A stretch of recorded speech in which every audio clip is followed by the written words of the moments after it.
Ito ang itsura ng Tansa Navotas nung hindi pa nagsisimula yung reclamation project dito sa Manila Bay. Ito ay palaisdaan pala siya, tapos ang lawak pala ng lugar dito, no? Puro tubig, may mga kaunting kabayan, at dito yung daanan ng mga tao dati. Oh.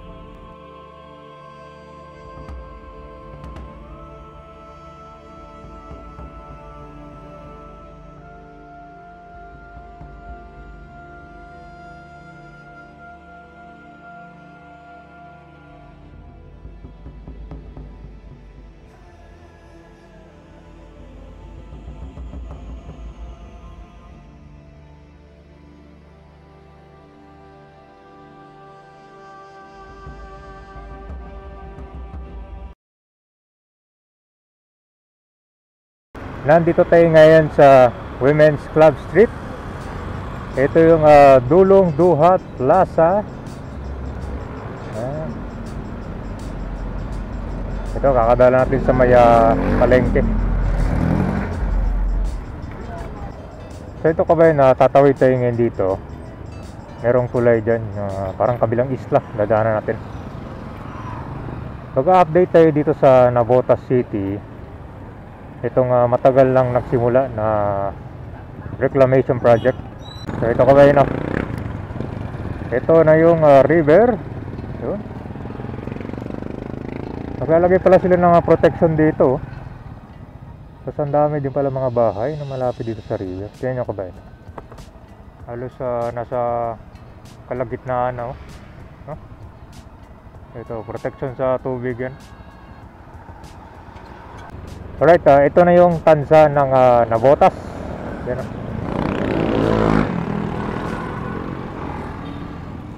Itong pupunta natin kabayan, itong Navotas Reclamation Project, taon na yung nakalipas. Marami din kasi nagtatanong dito ano na yung status nitong reclamation, no? Dito lang malapit sa Tansa ng Navotas. Yan. So dito pala sa Tansa, bago kita tumawid kabayan, makakasalubungin ng barko ito. Ito yung NS Noah. Yun.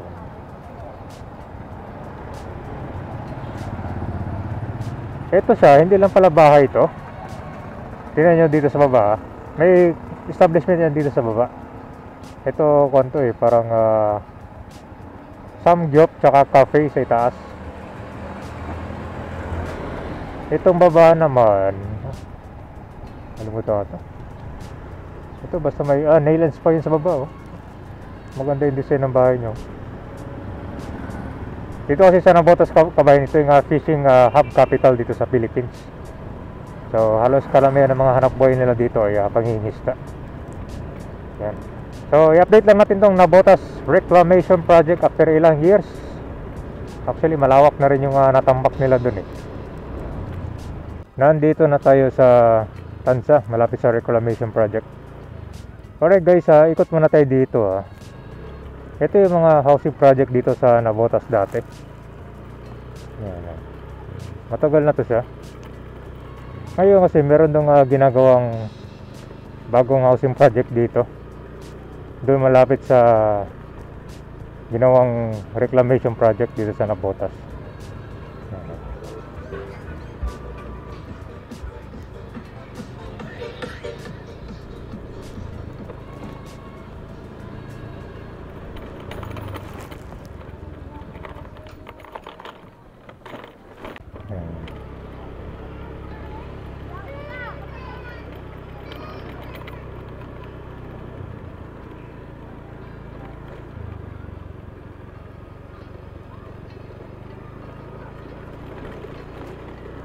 Ito na ito. Itong meron naka-bakod. Ito yung panibagong housing project dito.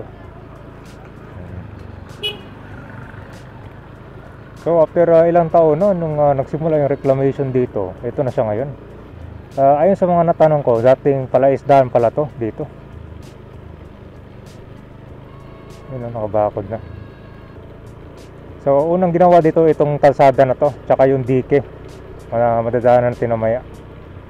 Parang ito, jogging area siya ito ng mga tao, tsaka yung mga sasakyan na rin na dumadaan. Yan. Kung makikita nyo sa aerial view kabayan, parang disyerto nga dito, no? Ganito ang sitwasyon dito kapag tirik yung araw, no?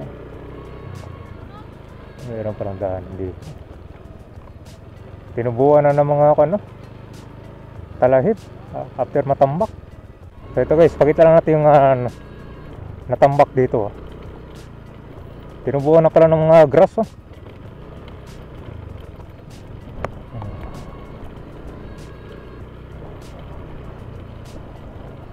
May mga dumadaan pala dito. Kung pala, napipiknik pala sila dun sa unan, no? Parang disyerto dito. Tingnan natin na. Bakit ako lang sa inyo yung dulo dito guys,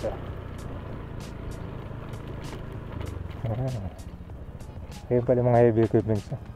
Tapos dito, yan yung nakabakod. Ito yung abangan na housing project dyan. Parang additional housing project dito sa Navotas. Dahil yung mga nakatira dati dito, marami yan sila So naapektuhan yung mga nakatira. So kumbaga gumawa sila ng bagong housing project dyan, no? Okay.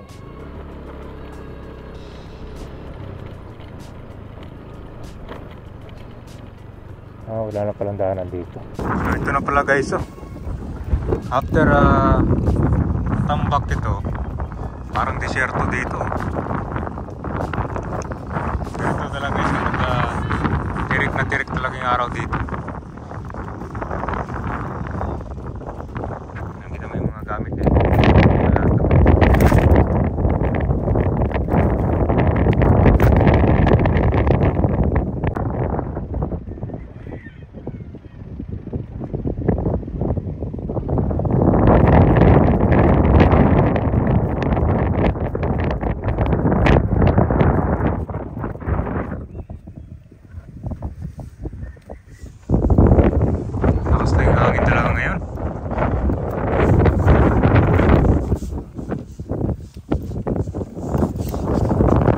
So ito guys, punta tayo dun sa dulo. Ito yung nagawang bagong daanan. At the same time itong dike, no? Para protection kapag nagkaroon ng malakas na ulan dito. So yun, para hindi umapaw yung tubig. Yun. So after ilang years, ganito pa rin siya, no? Naiwan pa rin siya nakatambak. Pero dito kasi matatanaw mo na yung Manila International Airport. Ito na siya dito. Mostly yung mga gamit nakalatag dito. Yan, no?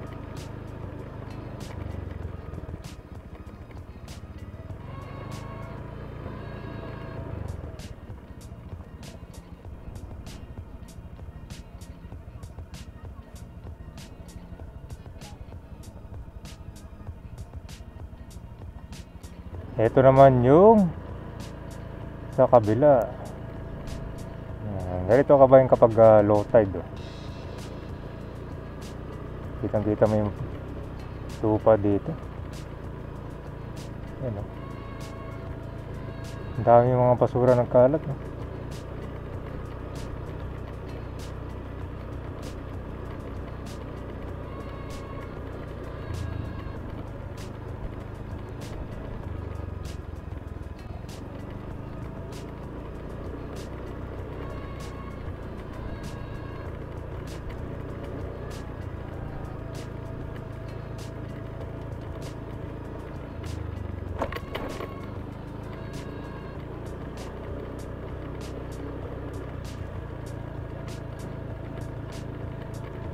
So guys, nandito na tayo. Pakita lang natin yung daanan dito.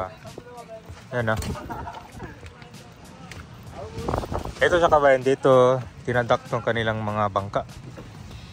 Tapos itong daanan nila gawa sa kawayan, no? Yun, no? Ito yung pinakamatibay na foundation. Mapatulay man or yung mga bahay na ginagamit nila. Yan, no? So ganito ang sitwasyon kapag low tide, kita mo yung pinakababa. Kaya lang parang natambak lang talaga ng mga basura dito sa ilalim.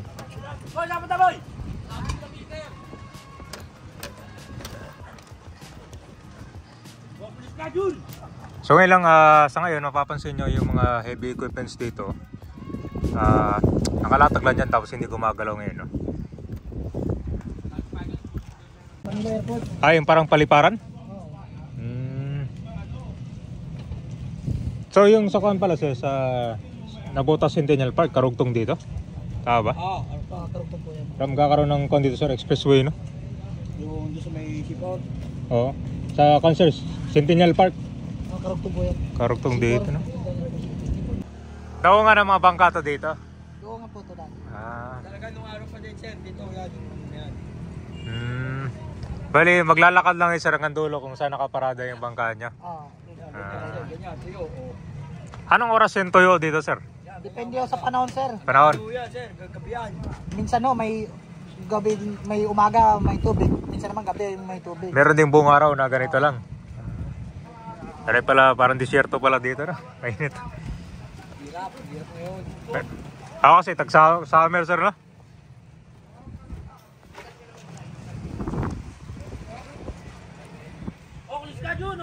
Hindi kayo makalis ngayon kasi kan? Pagtuyo po, hindi naman makaladkad yung bangka sa ano. Kasi yung LC niya sa aking timon masisira. So kan tatamaan yung LC ng cancer. Kaya naantay pa po nila yung lumaking tubig para may tulak yung bangka palabas niya. Yung kaya dati, kaya po dati nung hindi pa tinatambakan dito, hanggang dito ang tubig. Oo. Tinatambakan na po kasi dyan kaya... Paano yung isda kayo sir? Saan parte dito sa dagat? Yung... Kayo kumukuha ng isda? Minsan sir, ang pinaka-palakayan po talaga dito, yung mismo dinadaanan ng barkong nag-uukay na panambak dyan. Sa ginagawang international. Yun po talaga mismo palakayan sa ano. Doon talaga kayo kumukuha ng isda talaga? Kahit na ano ng parang mga isda ngayon, gawa na San Miguel. Dami ng bawa. Malaki nga na sa amin yan. Ano mga isa mga nahuli dito sir? Dito? Pag dito sa fish pond sir? Alam, mga ano naman yan, tilapia lang. At dati mga tilapia din. Palawak na pala. So ibig sabihin sir, palaisdaan to dati no? Palaisdaan ng araw yan. Ito, dinadaan natin to, ilog to. Ito ilog to dati sir, no? Kasi bagong kawala tong dike, di ba? Oo. Araw ilog to. So ibig sabihin sir, pag galing ka dun sa kabila, makakatawid ka na dito no?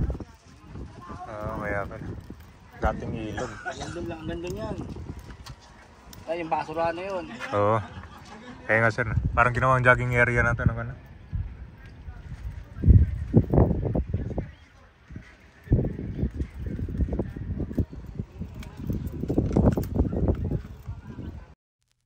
Taon ay nakalipas nung nagsimula yung construction dito.